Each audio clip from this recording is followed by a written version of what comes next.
here's everything I prepped for my family of 4 this week. First, I am making a rice lasagna, so I'm just making my meat sauce here. I had some homemade tomato sauce in the freezer, and then I used the ground beef.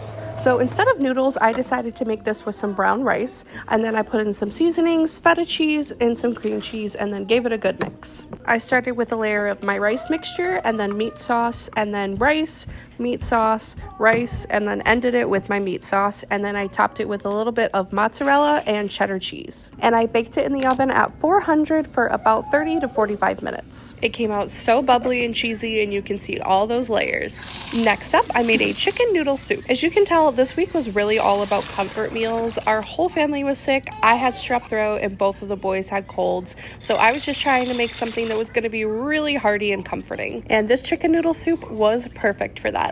Next up, it's muffin time, and this week I decided to make some chocolate chip banana nut muffins. Every time my son doesn't finish one of his bananas, I just put it in a baggie in the freezer and then make some banana bread. And I also had some walnuts to use in the freezer, so I decided to add those and some mini chocolate chips.